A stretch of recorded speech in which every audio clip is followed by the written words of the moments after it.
to Daniel chapter 7, Daniel chapter 8. I put in Daniel chapter 9. We didn't look at chapter 11 so much, but they're all related. They're all about the last days. And then Revelation chapter 13. All these are prophecies of the last days, speaking about the same timeline. Okay? I didn't get enough time to look at Revelation 13, the 7 heads. If you count the heads, it's the same number of heads that are in Daniel chapter 7. Okay? How many animals were there? 4 animals. Right? There was the lion, bear, leopard, and the monster. How many heads did the leopard have? The one in Daniel, not the one in Revelation. There's a leopard in Daniel, and there's a leopard in Revelation. The leopard in Daniel has how many heads? Go to Daniel chapter 7. Go to Daniel chapter 7.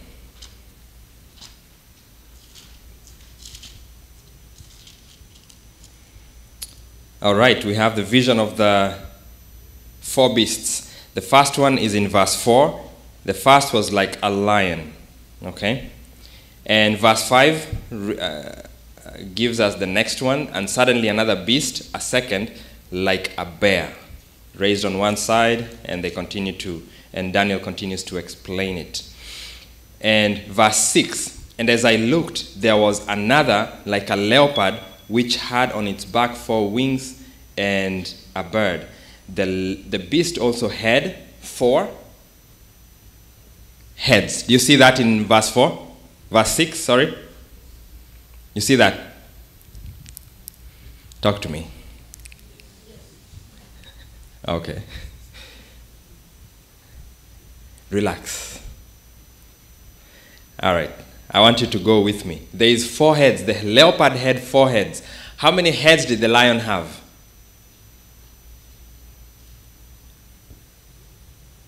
It doesn't say, but a lion usually has 1 head. The bear, usually 1 head. The leopard was different, which is why Daniel tells you. If Daniel tells you, I saw a man walking, how many heads does the man have? Nobody needs to tell you that this person had 1 head. Okay? But if the man was walking with 2 heads, whoever is writing will have to observe the fact that this person had 2 heads. Okay? Which is why Daniel doesn't record the number of heads in the lion and the bear, but he focuses on the leopard. So lion 1 head, bear 1 head, leopard how many heads? 4 heads. How many total so far? 2 plus 4. Simple math. Those are 6 heads. And then we have the nameless monster. Okay? How many heads? 1 more head. And it had how many horns? 10 horns. Okay? And a little horn came out and destroyed 3.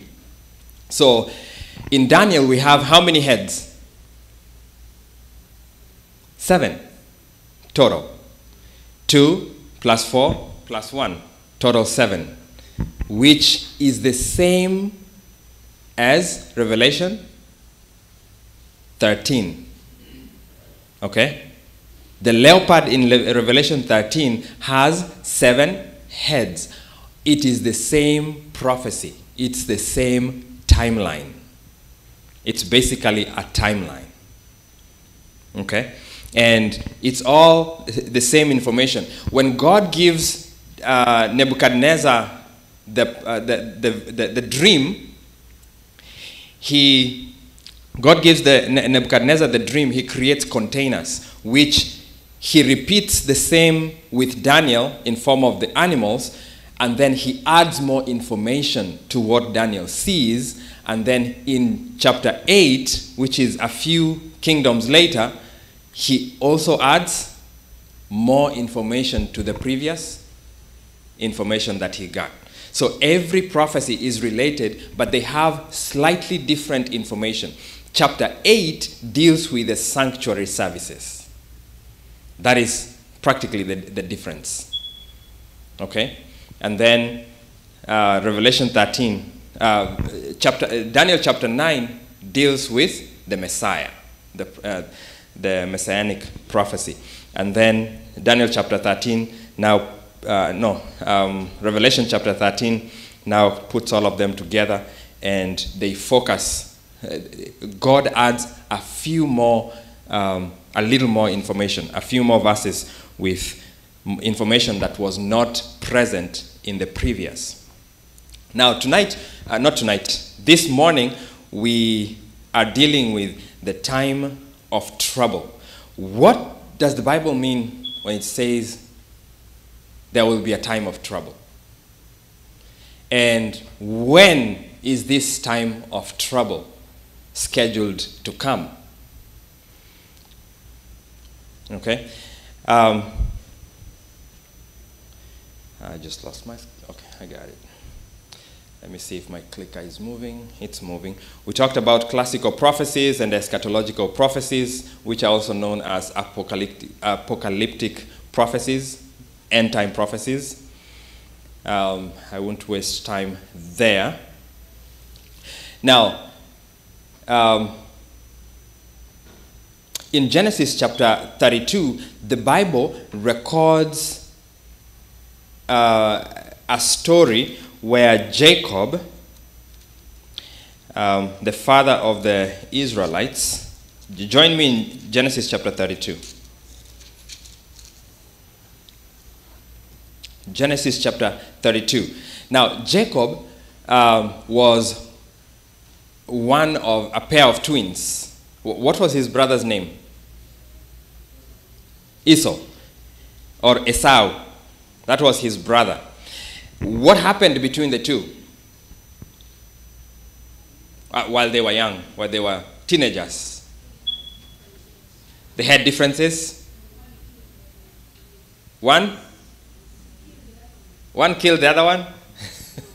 No, not this one. That's okay, yeah? One sold his birthright. Who was that? Esau sold his birthright. You know the story, okay? Now, he sold his birthright with what? Soup, lentil soup. Okay? He sold his birthright with lentil soup. What happens next? Jacob, using deception, does what? Gets his brother's blessings. Okay? He gets his brother's blessings with a plan made by his mom. And then what happens? The mom says, your brother is wroth. Your brother is going to kill you. Okay? What you do, run. Okay? I have a brother where? Somewhere. Called Laban. Go and stay with him until I tell you. Until your brother comes down. Okay? You know, anyway, sometimes the things we do can be fatalistic. Okay? Imagine Rebecca never saw her son anymore. She died before she saw Jacob. She thought her brother will come down and she will be able to call him so that they can live happily ever after. But she died before that happened. Anyway, Jacob fled. He went, and in Laban's house, things happened there, and a time came when he was now ready to leave and go and live by himself, okay, with his people. He had a big following. So in Genesis chapter 32, Jacob has left Laban. Laban has come with horses, and they have met on the way, and the Lord has intervened, and Laban is gone. Now he's about to meet Esau. Jacob sends messengers to Esau and tells him, actually it's in verse 3. Let's start from verse 1, chapter 32. So Jacob went on his way, and the angels of God met with him. When Jacob saw them, he said, "This is God's camp." And he called the name of that place Mahanaim. Then Jacob sent messengers before him to Esau his brother in the land of Seir, the country of Edom. And he commanded them, saying, "Speak to my lord Esau. This is your servant Jacob. Thus your servant Jacob says, I have dwelt with Laban and stayed there until now. I have oxen, donkeys, flocks, and male and female servants, and I have sent to tell my lord that I may find favor in your sight." Then the messengers returned to Jacob, saying, "We came to your brother Esau, and he is also coming to meet you with 400 men with him." Okay? Now, one thing I want to tell you is, when you do something wrong to a brother, you're not going to have peace the rest of your life. A time of reckoning comes. Now, they have been apart, let's say maybe more than 20 years now. Okay? Ever since Jacob fled and Esau went wherever he went, they have been apart for more than 20 years. Their boys are big now. Okay? Jacob has served 14 years for his wives, and then maybe he spent another few years getting himself together before he left. And so now that he's going back, he knows his brother is at large. And as he comes, he knows he may meet him. And before he meets him, he doesn't want to meet him by surprise. So he does what? He sends messengers to go and try to appease who? Esau. Okay? What is the significance of this story? We're coming there. Don't worry. It is connected to what we are studying this morning.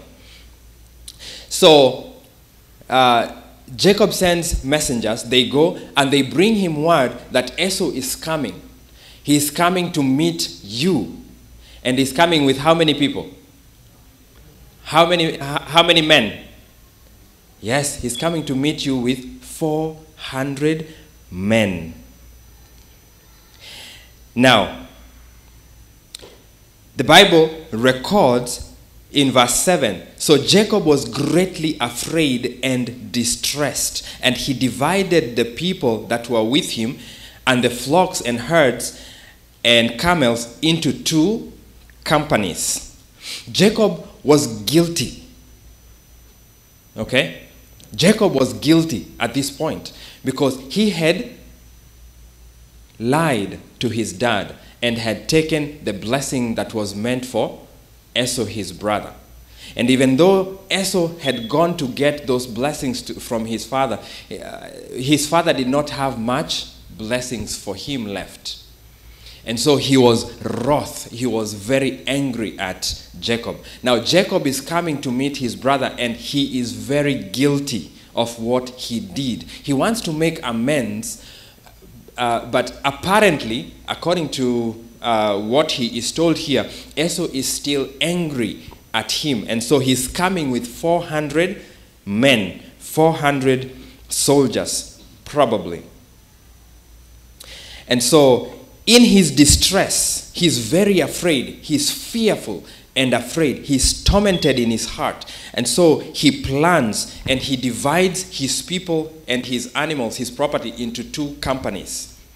Listen to his reasoning. here in verse 8. And he says, if Esau comes to the one company and attacks it, then the other company which is left will escape.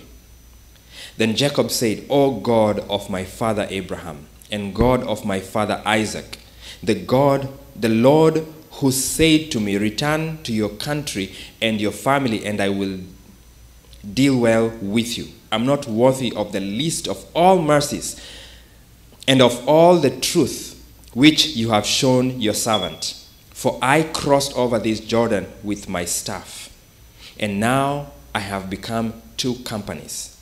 Deliver me, I pray, from the hand of my brother, from the hand of Esau, for I fear him, lest he come and attack me and the mother with the children. For you, he said, I will surely treat you well and make your for you said, I will surely treat you well and make your descendants as the sand of the sea, which cannot be numbered for multitude. Jacob is greatly afraid. He expects to be attacked. He expects violence coming towards him. And so, in his distress, he prays to God and he claims God's promises. He claims God's promises here. God's promises of deliverance. God's promises of safety. And he reminds God that the Lord had promised many descendants to him. Now, if I get destroyed, how am I going to see the many descendants that you're talking about? This is what is going on in Jacob's mind here. Now, the Bible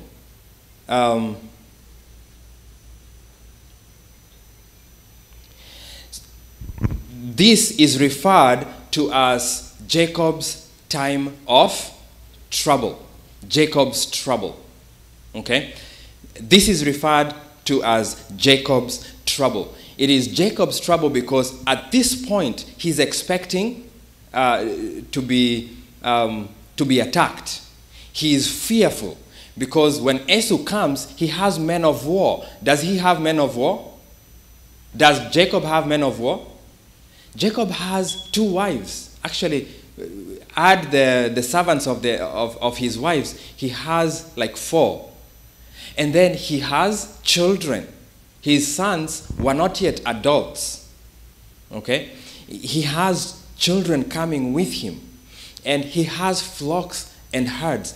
Jacob is a family man. He's not a man of war. He can't retaliate. He can't withstand the war that is about to take place in front of him. And so Jacob depends solely on God. Jacob has no other plan. There is no collateral plan. There is no nuclear weapon. There is no army. There is no general. He doesn't have a weapon, so to speak. When you look at the entire story, Jacob has no way of deterring his brother. And if his brother gets to him, his brother is going to completely exterminate him. And that's why he divides the children into 2. And he sends one company one way and sends another company another way. Later on, he sends one company with gifts to give his brother on his way. He actually sends them on the way of the brother. And he gives them gifts. Perhaps it will appease them. Now, Jacob expects one of 2 things. Either his brother will do what?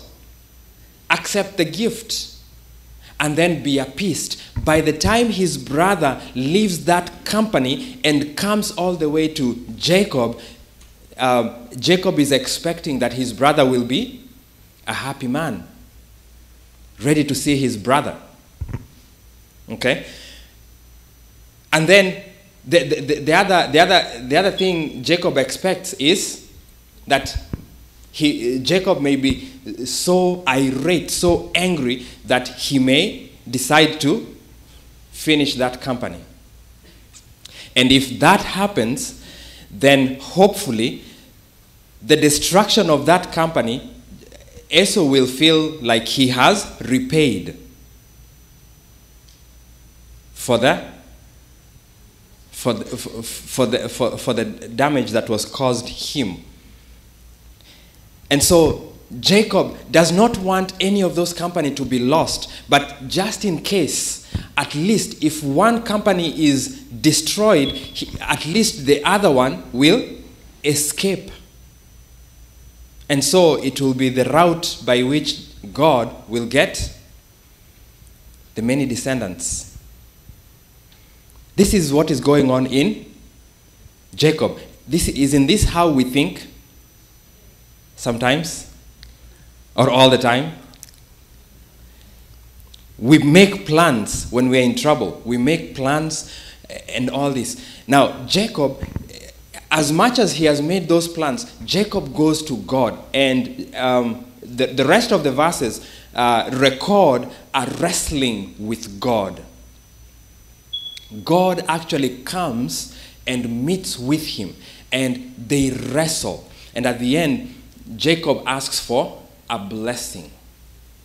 Jacob asks for a blessing from this being that he describes. Now,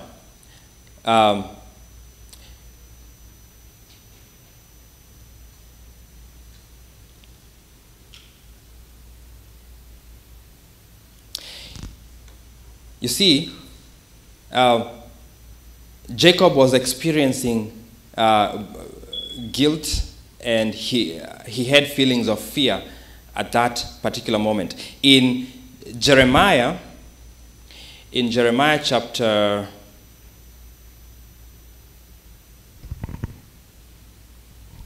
I think it's Jeremiah chapter 30. Let me find it. Hold on.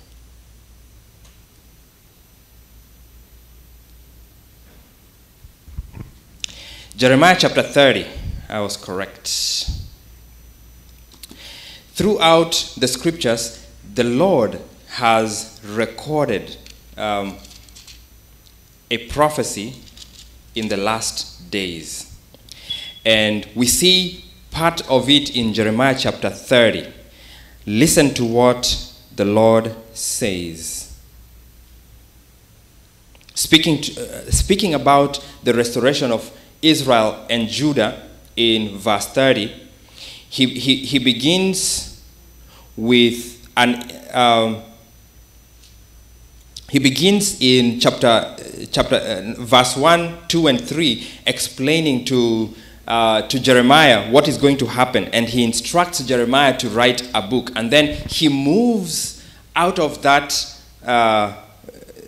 thought process, and he goes into verse 4. In verse 4, he says, "Now these are the words that the Lord spoke concerning Israel and Judah. For thus says the Lord," verse 5, "we have heard a voice of trembling, of fear, and not of peace. Ask now and see whether a man is ever in labor with child. So why do I see every man with his hands on his loins like a woman in labor?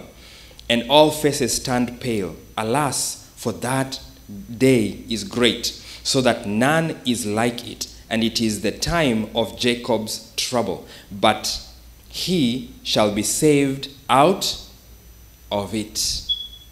He shall be saved out of it. There is coming a trouble. God moves from the restoration of Israel and predicts and gives a prophecy of the very last days, where there shall be trouble, a lot of trouble.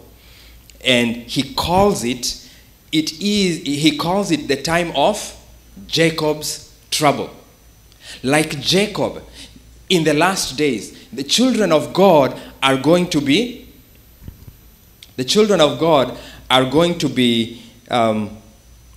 troubled. They are going to be gripped with guilt. They're going to be gripped with guilt. The question is going to be, am I right with God? Have I confessed all my wrongs? We will look back, and just like Jacob, these things had happened more than 20 years before Jacob was going to meet his brother. And the same case, during the end time of Jacob's trouble, God's people, there's going to rise... there's going to be a people who, coming to that period, will be asking themselves, they will be guilty, and they will search their hearts to find, what have we done against God? What have we done?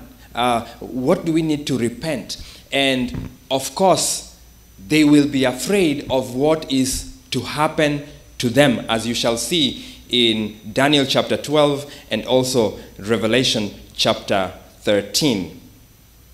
So they're going to expect to be buffeted. They're going to expect to be threatened. And some of them will actually lose their lives. But praise be to God, because in the same verse, God records an amazing but. B-U-T. An amazing but. The Bible contains many amazing buts. Okay? You see, the word but, B-U-T, makes a big difference in someone's life. We use it very carelessly many a times. Will you agree with me? We use it very carelessly at times, even places where it is not meant to be used. The word but, or however, or those contrasting particles, wherever they are placed, they negate a previous statement. They completely negate the previous statement. And in this case, there is going to be a lot of trouble. They're going to experience a time of Jacob's trouble. But, what is the next statement there? He shall be saved out of it.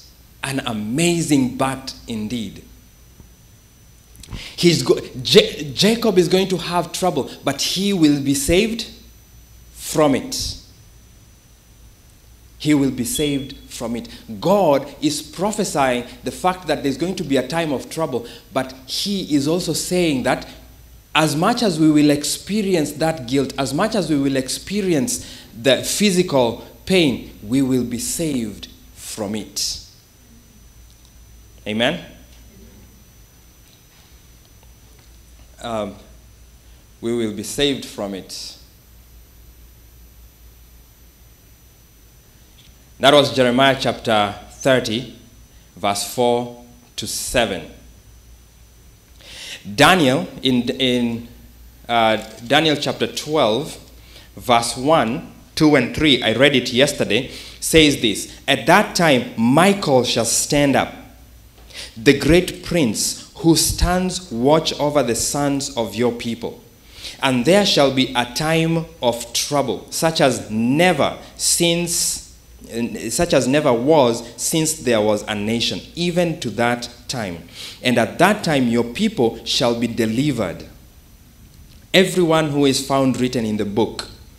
And many of those who sleep in the dust of the earth shall awake, some to everlasting life, some to shame and everlasting contempt. Those who are wise shall shine like the brightness of the firmament, and those who turn many to righteousness like the stars forever and ever. There is coming a time of trouble, such as there never was and there never shall be. That time is ahead of us. At that time, Michael shall stand up. Who is Michael? Jesus Christ. Jesus Christ shall stand up from the work he is doing, and he shall say, "It is finished." And at that time, his people shall be shall experience a time of trouble such as there never was before.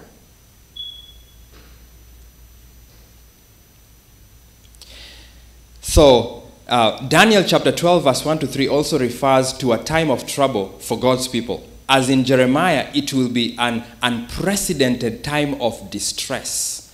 Daniel suggests that the distress is for all humans. While the people of God pass through this anguish, God intervenes and delivers them.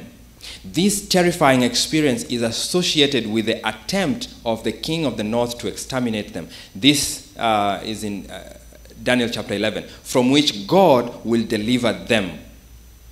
This time of anguish takes place when Michael arises to liberate them, shortly before the resurrection of the dead. So, Jeremiah prophesied the time of trouble. He called it Jacob's trouble. It is the same period of time. This is the same prophecy. They are referring to the same thing at the very end. Daniel called it the time of trouble. Okay? Daniel called it the time of trouble. John, in Revelation chapter 3, verse 10, John in Revelation chapter 3, verse 10, also talks about it. When talking to the 7 churches,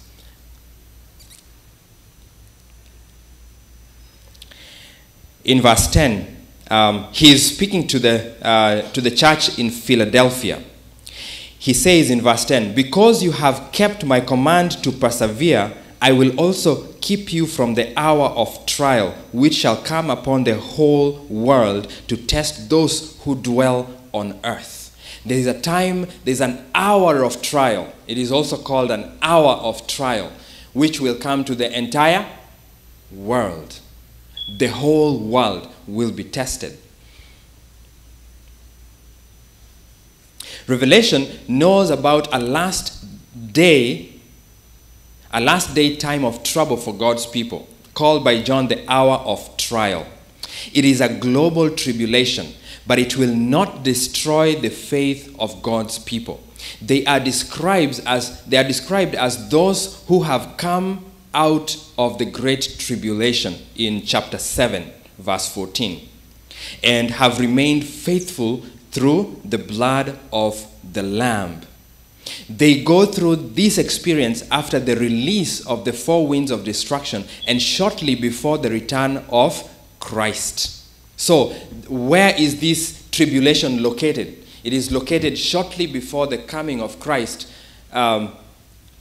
shortly before the return of Christ, and after the angels with the 4 winds have been released.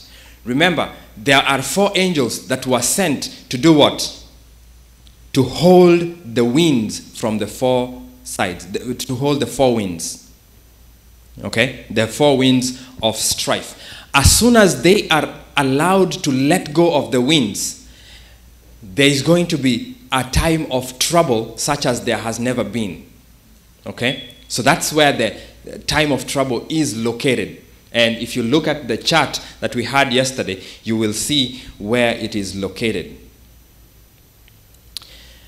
All right. Revelation 13 from verse 11 to 17. Let's go there. From verse 11 to 17. This is the prophecy about the other beast coming out of the earth that had 2 horns like a lamb and spoke like a dragon. Let's read it through quick here. Our time has run out. Then I saw another beast coming up out of the earth, and he had 2 horns like a lamb and spoke like a dragon. And he exercises all authority of the first beast in his presence. So this is the beast that came out of the earth, representing the United States. And causes the earth and those who dwell in it to worship the first beast whose deadly wound was healed. He performs great signs so that he even makes fire come down from heaven on the earth in the sight of men. And he deceives those who dwell on the earth by those signs which he was granted to do in the sight of the beast, telling those who dwell on the earth to make an image to the beast who was wounded by the sword and lived. He was granted power to give breath to the image of the beast, that the image of the beast should both speak and cause as many as will not worship the beast, the image of the beast, to be killed. He was given power to cause those who will not follow its instructions to do what? To be killed. This is a time of great trouble. Many people are going to suffer. Many people are going to lose their lives.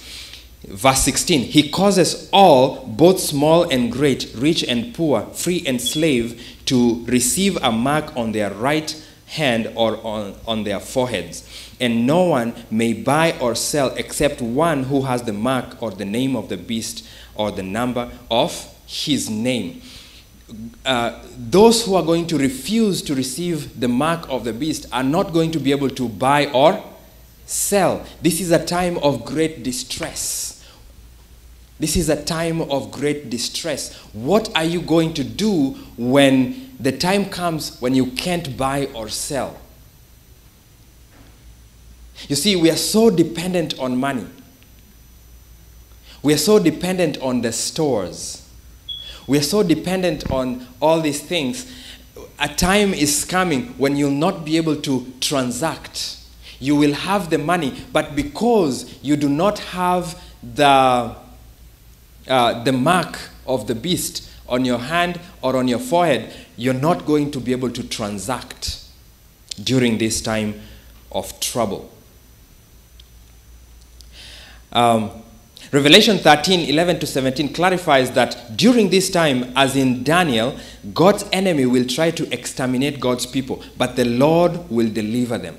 They, like Jacob, will experience fear of death and a deep sense of their unworthiness. But the reference to the blood of the Lamb indicates that they will absolutely trust in the saving power of God, and none of them will perish.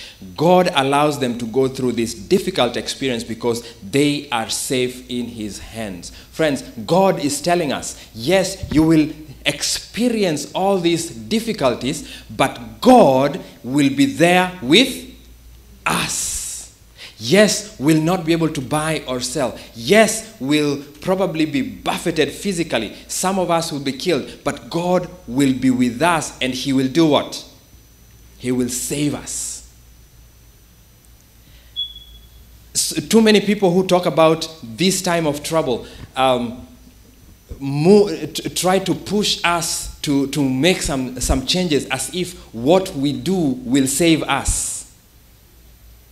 We need to know that God has prophesied this, and He knows it's coming, and He has made a way. He has made provision out of it.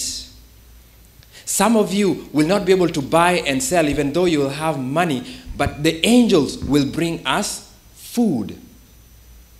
We have been promised bread and water, at least. Okay? We have been promised bread and water. And I liken this experience as the experience of what's his name?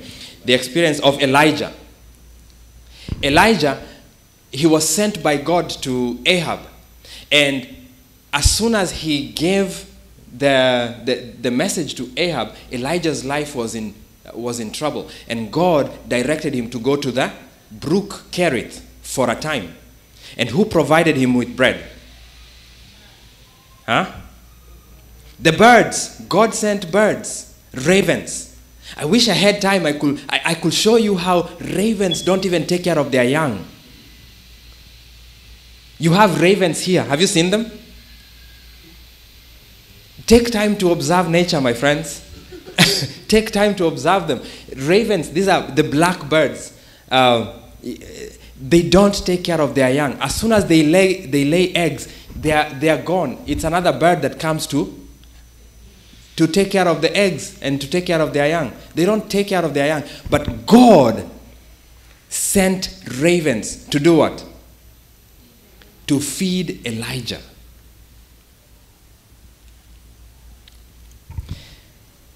We don't have a lot of time to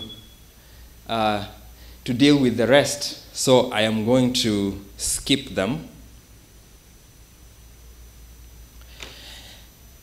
Friends, Revelation 22 and verse 11 records the time when Jesus will complete his work in the Holy of Holies. And he will stand up and say, "He who is unjust, let him be unjust still. He who is filthy, let him be filthy still. He who is righteous, let him be righteous still. And he who is holy, let him be holy." Beyond that time, you're not going to be able to make decisions. You have the opportunity now to make your decisions. Beyond that time, you're going to be however you will be. Whatever you will have chosen by that time, that's where you will be. Make your decisions now and practice those decisions now before that time comes. Now, I'm not presenting this to make you afraid. I want to give you information. You see, God does not work with fear. Don't worship God out of fear.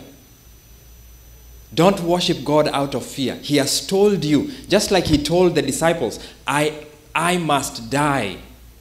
He did not tell them so that they will be afraid. Oh, our teacher is going to die. No, although that is what it resulted into.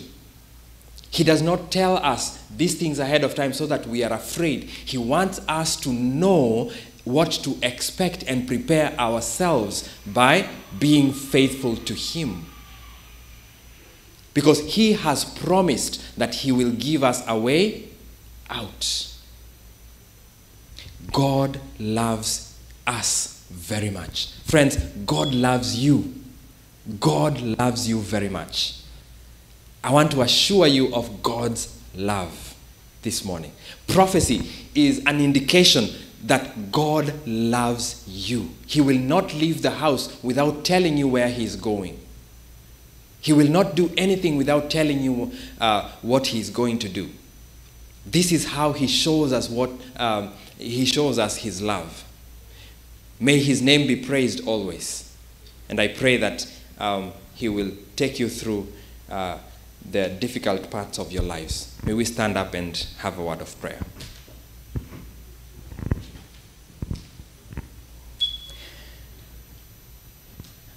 Our Father and our Lord in heaven, we thank you. Thank you so much for what you continue to do for us, Father. We see how great you are. We see the great things that you continue to do for us. You give us information ahead of time to ensure that our faith is secure. You assure us of your love every single day, Father. We thank you for this, and we pray that you may help us to really understand where you're coming from and what you're saying, dear Father. May you help us to be faithful to you, O Lord. Our Father, this morning we have seen what you have prophesied about the time of Jacob's trouble. You have said it over and over and over again, not once, not twice, not just in the within the eschatological prophecies or the end-time prophecies. You have also said it in other places and through other men like Jeremiah. Our Lord, we thank you for giving us this information freely and in time, actually way ahead of time. Our Father, may you help us to prepare us for your second coming. Help us to know how to love one another just like you love us. You are our greatest example of love. Father, may you help us to emulate you in our interactions with one another, in our actions, for one another, and even in our obedience to your word. May your name be glorified always, Father. Forgive us our sins, O Lord. In Jesus' name we pray. Amen.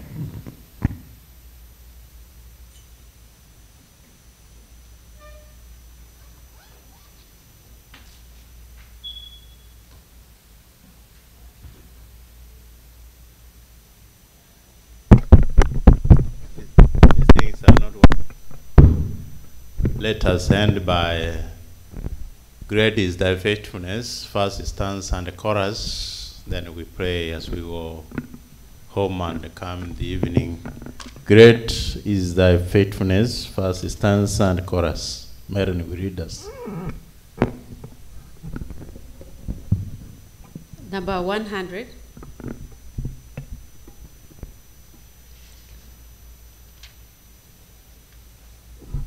Number 100. Great is thy faithfulness, O God, my Father. There is no... Are we going to stand up or we are sitting? No. We are finishing. They were waiting. They were waiting. Okay, let's sing number 100, first stanza and chorus.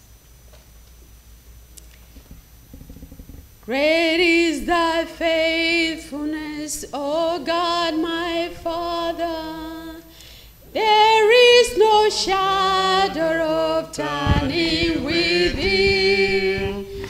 Thou changest all the compassion they know.